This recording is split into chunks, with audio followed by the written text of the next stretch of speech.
Today we are going to give you information on the new law that is coming in 2022 and how is that going to affect the equity in your home when you are considering selling your home. And today I have with me Tracy Essig with Essig Law. And Tracy, tell us about this law and what is gonna be the difference on people that is selling now until the end of the year, and people are gonna sell at the beginning of 2022, and they do have judgments. This law is dramatic. It's based on the House bill was HB 2617. And before we can really get into the essence of what the change is, we need to look at what we're dealing with. There are things called exemptions. I'm not talking about tax exemptions. I'm talking about collection exemptions. An exemption is a protection device decided upon by the legislature. They choose what kind of property wants to be protected and the amount of equity that's going to be protected as a result of this exemption. Now, first, what is equity? For those that may or may not know it, equity is you look at the fair market value, you subtract out the liens against the property, i.e. house, it's the first mortgage, second mortgage, whatever it may be. And so if I, for example, have a $300,000 house and I've got a $200,000 lien, I've got $100,000 in equity. And so that's the issue of, is that protected? And so the homestead exemption is an example of an exemption and its protection on those numbers I used, the $100,000. There are exemptions for cars and bank accounts and pensions, etc. But this bill and this issue that we're talking about today is dealing solely with the homestead, and that's the residence. And in that, we look to the Arizona statutes, and the Arizona statute says that the homestead has $150,000 in protection. So, using that number again, the $100,000 in equity would be fully protected. Now, let's assume, for sake of argument, that I've got a number of involuntary liens. What's the difference between a voluntary lien and an involuntary lien? A voluntary lien is the mortgage company. Hey, I'm going to buy the house. Would you loan me the money? Oh, you want collateral? You're going to put a lien on the house?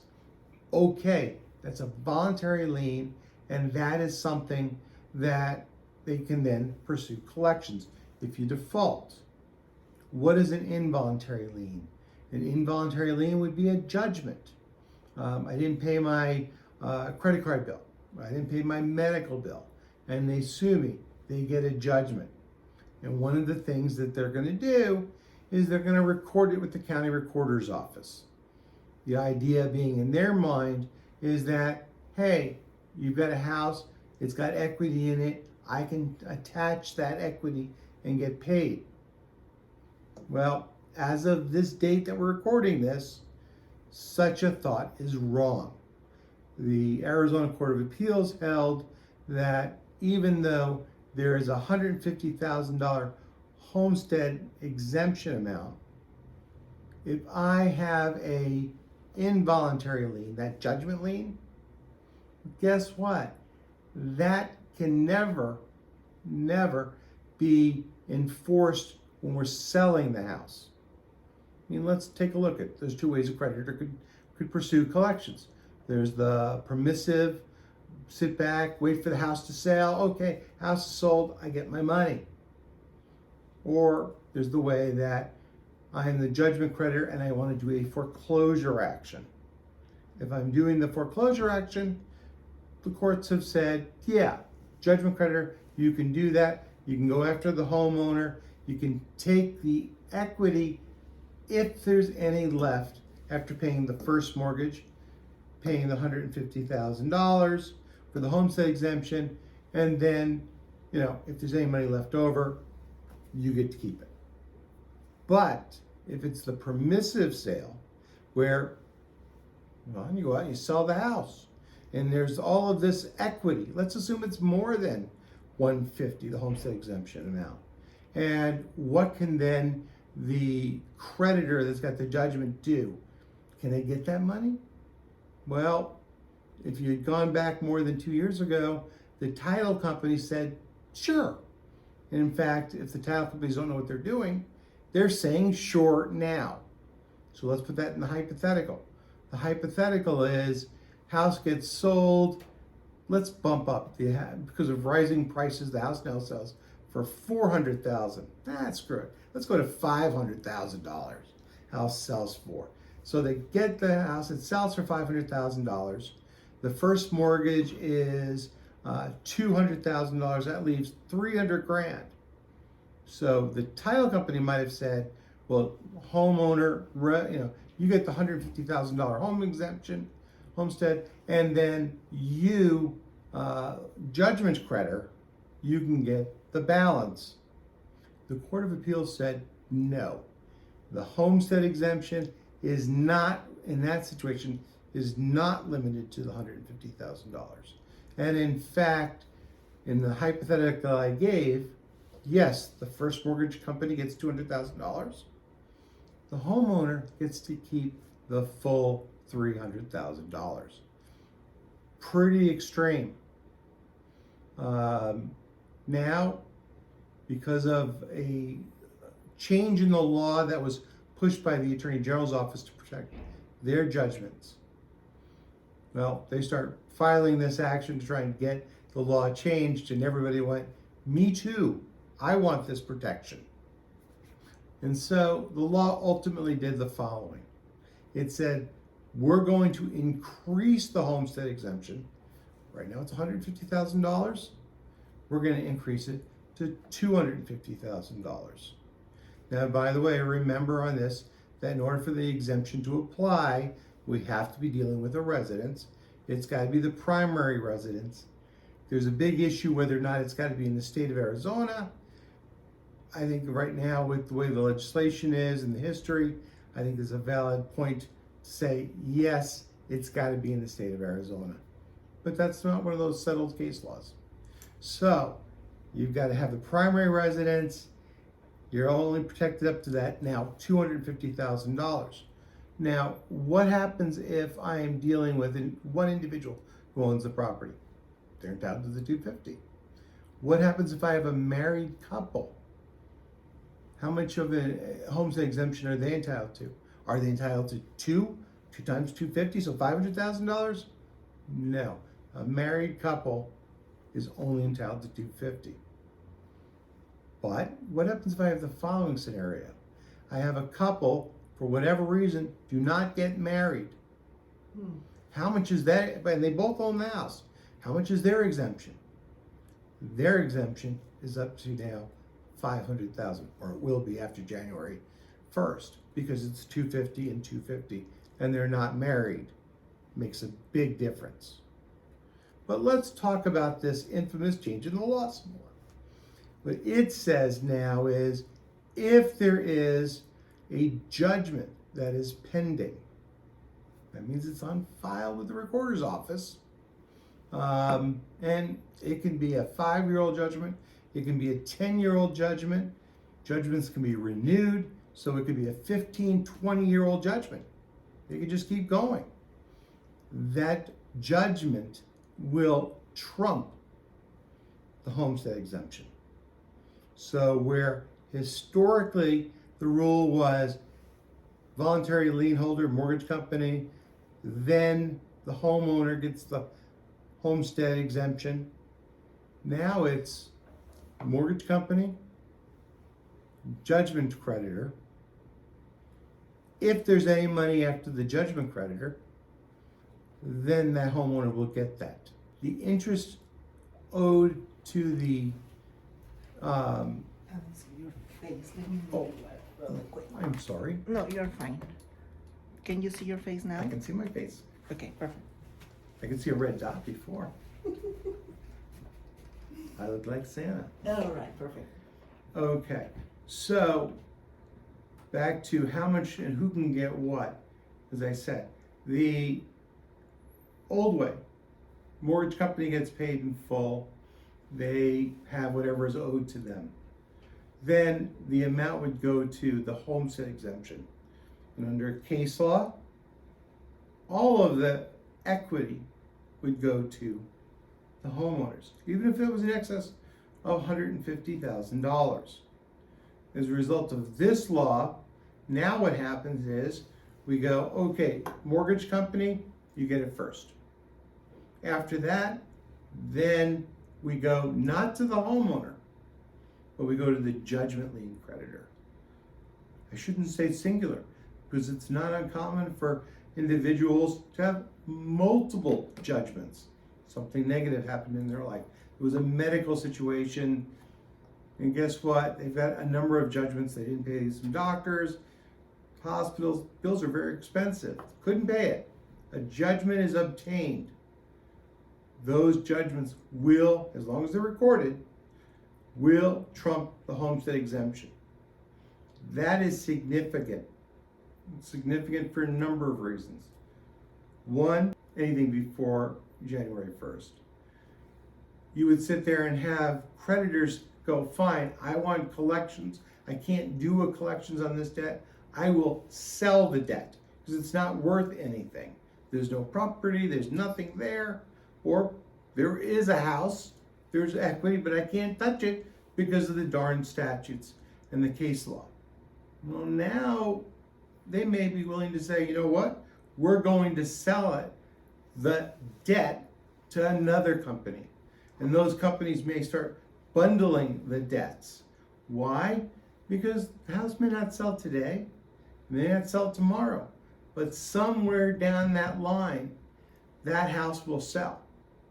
And unless that house sells for a negative amount, that being something less than the first mortgage, that judgment creditor is going to get paid. Tracy, is this new also permitting these debt collectors to force the sale of the house? There is no, the collectors, contrary to what they may say, the collectors cannot force the sale of the house. That's not saying they can't do a foreclosure. There can be a judicial action taken to foreclose the rights. That's the way the law is right now. This does not change anything after January 1st because it's still the same rights. But remember that the creditor in that case, after they take the money, they still have to pay the first mortgage and they still have to deal with the exemption amount. Okay? It's a strange one. You're not going to see foreclosures in Arizona, at least not with residents. It's just not there. In Arizona, we generally talk about foreclosures, but we're not dealing with foreclosures. We're dealing with a deed of trust sale, which is a lot quicker, it's cleaner, it's easier, it's faster for the creditor. So do I see this changing on the residential market? Not unless you're talking something of a significant amount, because you are in that case going through a judicial action, which quite frankly is expensive. So I don't see that happening. So let's say there is a judgment for $5,000. I'm assuming that's not gonna be worth for the debt collector to do the foreclosure. It's not gonna be worth them to do the foreclosure. You're absolutely right. But what they will do is just sit back and wait. A judgment in Arizona is good for 10 years, but that judgment can be renewed for another 10 years. Does it take a lot to renew a judgment? Including drive time, probably about a half an hour. And a lot of the times now, they're just filing it electronically. So to record and renew the judgment, we're looking at maybe a 20-minute process with minimal dollars. So eventually that house will sell. And given the real estate market, it's somewhat safe to assume that there will be an increase in the value of the property. How much? That I'm not going to try and speculate to. We've had too many strange markets. But it will usually appreciate, and therefore the judgment creditor will get paid, and will get paid prior to the homeowner. Another scary thought as a result of this law, and this is actually as a result of the direct language of the law, is homeowner says, I'd like to live in this house, but I need the house painted. HOA has told me I need to have the house painted, or I want to put a pool in, whatever that may be, and they want to get that equity line of credit to go ahead and update and do some improvements to the house.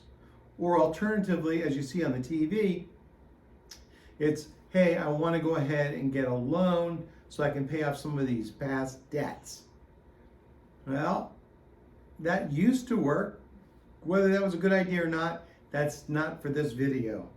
But for purposes of, does it work today? And the answer is today, yes. Come January 1st, not anymore. Because those dollars, depending upon how much you're refinancing for, those dollars may be directly, not indirectly, not even subtly, directly paid not to the homeowner, but to the judgment creditor. So therefore, the refinancing of the home serves no benefit on to the house. So think about it.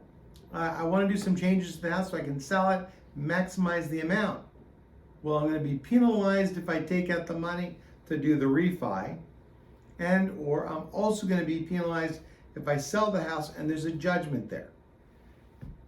It's not a good situation, and unfortunately,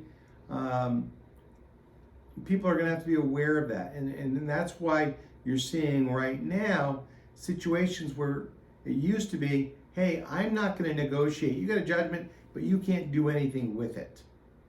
Well, now it may make sense to go, okay, maybe what we'll do is we'll give 30 cents on the dollar, 40 or 50 cents on the dollar. Because you're still going to get that equity back by doing that. Yes, you lose some money, but you just get the creditor to go away. I don't know if that makes sense, but so it's... what I'm hearing is right now, if you are in collection, you still don't have a judgment yet, it's better to just get into an agreement and settle that before it becomes a judgment. Yes. And because now they can get a hold of the equity of your home once you want to sell, refinance, or get an equity line of credit. That is correct. And going back to what you said earlier, what's going to happen also is that the collectors are going to use this new law. And like anything, word will get out throughout the community, words will get, on the internet about the new law. And people are not going to understand it because, quite frankly, it's a complex, uniquely, I'll say that way, written legislation and its application. And so what's going to happen is there's going to be arguments and statements used by collectors that says, we're going to take your house, we're going to be around for the rest of your life, you're never going to get away. Well, you've heard me say that that's somewhat true, that they're going to be around.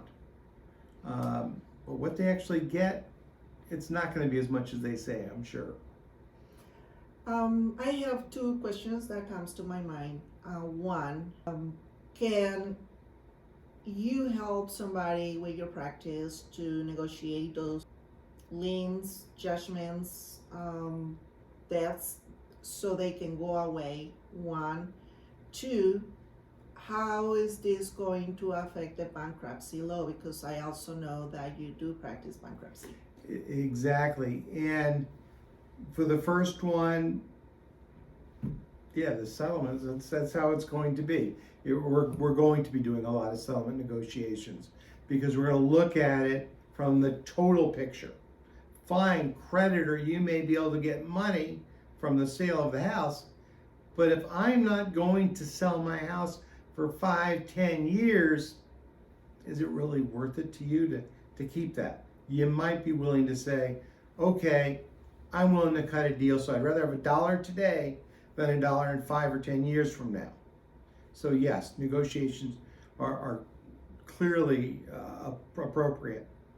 As far as the bankruptcy world, yes, the bankruptcy law says, and actually this law recognizes the fact that if in fact a bankruptcy is filed and there is no equity in the house, that you can knock away the judgment.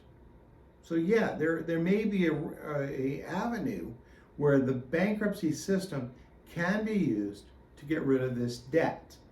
Is it a 1, 2, 3 simple thing? Not what you might think. What you're going to have to do is the debtor or the homeowner is going to have to go to the court and say, look, judge, there is no equity here. We need to, what's called discharge, extinguish that liability. And if we're extinguishing the personal liability and there is no equity in the house, we should be able to get rid of that judgment as it applies to the house. So yes, bankruptcy is going to be most likely the avenue that is used. Another interesting part is people that filed bankruptcy 6 months ago, a year ago, prior to this law ever even being thought of, they're actually not in a bad position because they may be able to go back and open up their bankruptcy case, file a motion to set aside the judgment, and go ahead and have that extinguished. And once that's extinguished, now there's nothing for that judgment to pursue or collect on. So, complicated stuff. Well, thank you so much, Tracy. This is very valuable information for homeowners that are considering their home to put it on the market sale and have collections or judgments. And we used to think we didn't have to worry about any of those when you are selling the home. It will be in the back of our mind or not even think about it, but things have changed. And it's better if you are prepared and at least know what you will be confronting if you sell your home and you have collections. Now, I have another question, Tracy. This is really not related to this, but I know property taxes are increasing because value of the property are increasing, but should we consider that also are going to be increasing because of things that are happening right now, like all this money that has been printing by the government, or the inflation that we have going on? Absolutely.